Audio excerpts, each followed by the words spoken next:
Direct चले जाएं file और इनकम टैक्स रिटर्न पे। 2023 का पीरियड सेलेक्ट कर लें, यहाँ से ड्राफ्ट में मौजूद है क्योंकि पहले मैंने ये सारी वर्किंग किया, उसके बाद वीडियो बना रहा हूँ। तो हम इसको क्लोज कर लेते हैं, ड्राफ्ट वाली डिलीट कर लेते हैं और नए सिरे से सारी कैलकुलेशन करके आपको बताता हूँ। इंतहाई आसान काम है, सिर्फ 2 से 4 मिनट आपके लगेंगे और आपकी इनकम टैक्स रिटर्न फाइल हो जाएगी। पीरियड और रेवेन्यूज में आ जाएं, अदर रेवेन्यू टैब पर जाएं। यहाँ पर आप बता दें कि आप का पूरे साल का रेवेन्यू कितना है। इसमें प्रॉफिट की बात नहीं हो रही, ये बात हो रही है कि आपने पूरे साल में कितना कमाया। मैंने 11,50,000 रुपया दर्ज कर दिया क्योंकि मैं जिसकी एग्जांपल ले रहा हूँ वो एक मोबाइल शॉप है और उसका रेवेन्यू पूरे साल का इतना है। अब इस रेवेन्यू के ऊपर जो हमारा टैक्स बनता है वो देख लेते हैं कितना, बहुत ज्यादा है। अब मैं इसको कम कैसे करूंगा? जो मेरी बिजनेस से रेवेन्यू है उससे जाहिर बात है मैंने कुछ अखराजात भी बिजनेस को चलाने के लिए किए हैं। अगर 20,000 रुपया मेरा महाना किराया हो तो 2,40,000 रुपया मेरा रेंट की मद में चला गया। सैलरीज अगर मैंने एक बंदा 15,000 रुपया महीना पे रखा हुआ है तो साल का मेरा बन गया 2,000 रुपये। इंटरनेट के हिसाब से 24,000 और रिपेयर मेंटेनेंस की मद में आप लगा लें 20,000।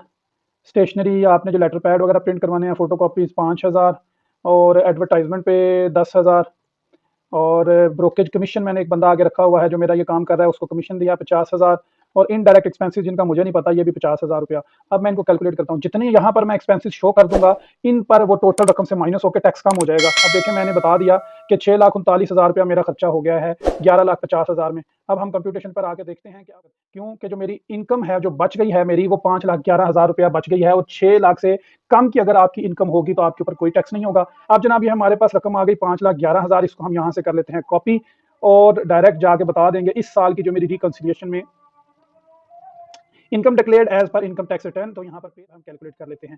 अब हम बता देते हैं कि मेरे बिजनेस के अंदर जो एसेट्स हैं इस वक्त मेरे माल तो जाहिर बात है दुकान में मौजूद है वो कितना है। तो स्टॉक की मद में बता देता हूँ कि 6,50,000 रुपए का स्टॉक मेरे पास मौजूद है और ये कहाँ से आया? ये मेरा अपना कैपिटल था, मैंने किसी से उधार नहीं लिया, मेरा अपनी रकम थी जिससे मैंने ये स्टॉक खरीदा था। आपने इन दोनों को शीट्स को बैलेंस करना है, बेसिकली ये बैलेंस शीट है। आपने यहाँ पर जो चीज बतानी है और जो यहाँ पर बतानी है बैलेंस करनी है। तो मैंने 6,50,000 का एसेट बता दिया, आपकी दुकान में अगर 12 लाख का माल पड़ा है तो आप यहाँ पर 12 लाख शो कर दें।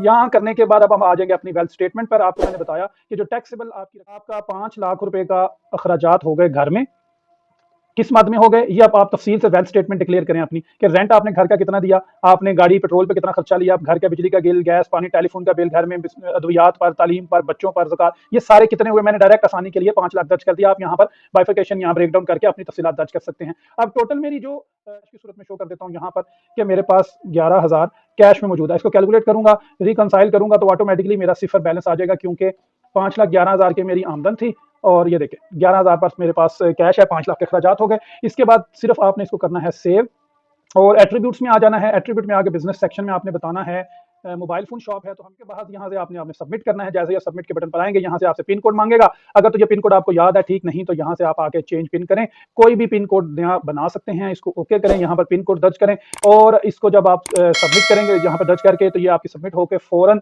आपकी जो ड्राफ्ट वाली सेक्शन है आउटबॉक्स यहाँ पर आ जाएगी और कुछ देर के बाद ये कंप्लीटेड टास्क के सेक्शन में आ जाएगी।